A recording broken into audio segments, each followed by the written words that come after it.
નમસ્કાર દર્શક મિત્રો, હું છું પરમાર અનિશા. તમે જોઈ રહ્યા છો લોક સામના ન્યૂઝ. તો જોઈએ આજના સમાચાર. સુરતથી અમારા રિપોર્ટર નૈતિક રેશમવાળા સાથે. શ્રી રામનવમી તહેવાર નિમિત્તે સતી માતા યુવક મંડળ દ્વારા આયોજિત શ્રી રામ ક્રિકેટ ટુર્નામેન્ટનું આયોજન કરવામાં આવ્યું. આ ટુર્નામેન્ટમાં ફ્રી એન્ટ્રી રાખવામાં આવી છે. દેશભરમાં શ્રી રામનવમીનો તહેવાર ઉજવાઈ રહ્યો છે, ત્યારે આજ રોજ સતી માતા યુવક મંડળ દ્વારા આયોજિત પ્લાસ્ટિક ક્રિકેટ ટુર્નામેન્ટનું આયોજન કરવામાં આવ્યું હતું. આ ટુર્નામેન્ટમાં 64 ટીમે ભાગ લીધો હતો અને એન્ટ્રી ફ્રી રાખવામાં આવી હતી. સુરતનું સૌથી મોટું પ્લાસ્ટિક ક્રિકેટ ટુર્નામેન્ટનું આયોજન કરવામાં આવ્યું હતું.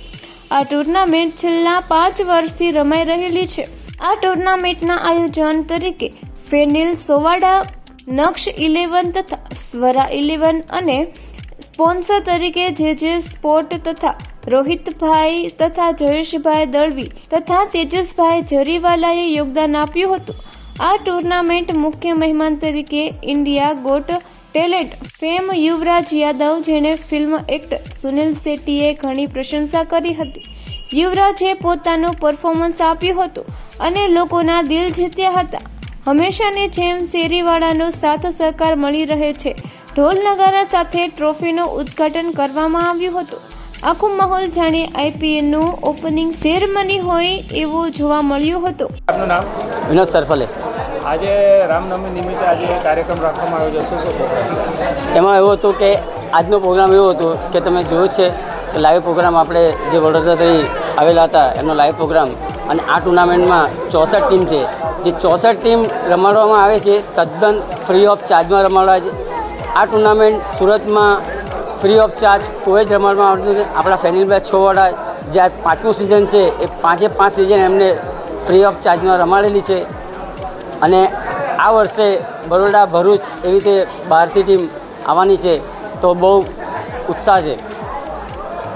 આ ખેલદિલીથી રમાય એના માટે શું કહેવું? ખેલદિલીથી એવું જ છે કે બધા ખેલાડીઓને વિનંતી છે કે આ એક મનોરંજન છે, તો ખેલદિલીથી રમો અને આવીને તમારો પરફોર્મન્સ બતાવો. જેવી રીતે તમે પરફોર્મન્સ કરશો એવી રીતે તમને બહાર રમવાની મજા આવશે. જે આપનું નામ?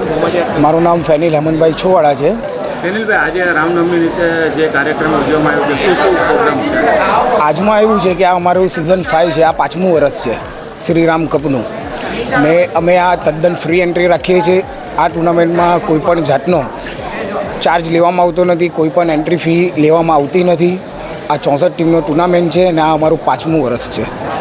દર વર્ષે જેમ આ વખતે કંઈક વધારે ધૂમધામથી પ્રોગ્રામ કરવામાં આવ્યો છે. આ વખતમાં તો એવું છે કે આઈપીએલ તો નથી, પણ આઈપીએલથી કમ બી નથી. એ હિસાબે આપણે ઓપનિંગ સેરેમની આજે રાખી છે શ્રી રામનવમીના દિવસે, અને આ દર વર્ષે રમાતું રહેશે.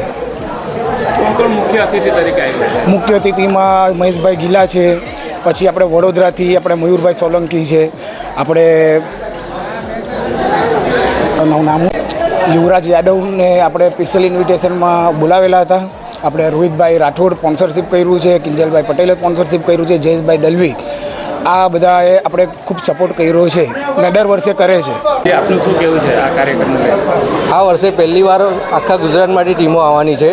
એમાં અંકલેશ્વર થઈ ગયું, વડોદરા થઈ ગયું, અમદાવાદ થઈ ગયું, ભરૂચથી અને અમલસાડથી ટીમો રમવા આવવાની છે. શું ઇનામ આપવામાં આવે છે ફર્સ્ટ ને સેકન્ડમાં? ઇનામમાં ટ્રોફી અને 25,000 કેશ આપવામાં આવશે વિનર ટીમને. આ સિવાય બીજું શું કહેવા માંગો છો પ્રોગ્રામ? બસ આવી રીતના જ લોકોનો સાથ સહકાર મળતો રહે અને અમે આગળ આયોજન કરતા રહીશું. આપનું નામ? હાજી, પ્રકાશ પાલસુરિયા મારું નામ છે. પ્રકાશભાઈ, આજે તમે અહીંયા પ્રોગ્રામમાં ઉપસ્થિત રહ્યા છો ક્રિકેટ ટુર્નામેન્ટ, શું કહેવા? ક્રિકેટ ટુર્નામેન્ટનું ખાલી એક જ બહુ સારું કામ છે. આ શેરીમાં જે પણ રમવા માટે ખેલાડીઓ આવે છે એ આખા ગુજરાતમાંથી આવી રહ્યા છે. તો શેરીવાળા સપોર્ટ એવો કરે છે કે ધારો કે બરોડાથી આવ્યા હોય, અમદાવાદથી આવ્યા હોય, તે લોકો પોતાના ઘરે રાખી અને એ લોકોને વ્યવસ્થિત સેવા પૂરી પાડે છે. અને એ લોકો જ્યાં લગી ના જાય ત્યાં લગી એ લોકોને કંઈ પણ તકલીફ ના પડે એટલો સપોર્ટ એ કરે છે. બીજું જે આ મહેનત કરીને જે કાર્યકર્તાઓએ મહેનત કરીને પ્રોગ્રામને સફળ બનાવે એને શું કહેવું? મહેનતમાં તો એવું છે કે ફેનિલભાઈના બધા નાનપણના મિત્ર છે, એને કારણે એ જ્યારે પણ કોઈ પણ પ્રોગ્રામ કરવા માંગતા હોય તો ફેનિલભાઈ કરતાં મોટો વધારે ઉત્સાહ એમની શેરીમાં રહેનારા નાના ભૂલકાઓ, મોટા વ્યક્તિઓ બધા જે હળીમળીને જ્યાં ત્યાં સપોર્ટ જોઈતો હોય તે બધા આપવા માંગે, સામેથી આવીને માંગે કે ભાઈ અમને કંઈ બી કામ સોંપો. તો ફરી મળીશું એક નવા સમાચાર સાથે. ત્યાં સુધી જોતા રહો લોક સામના ન્યૂઝ.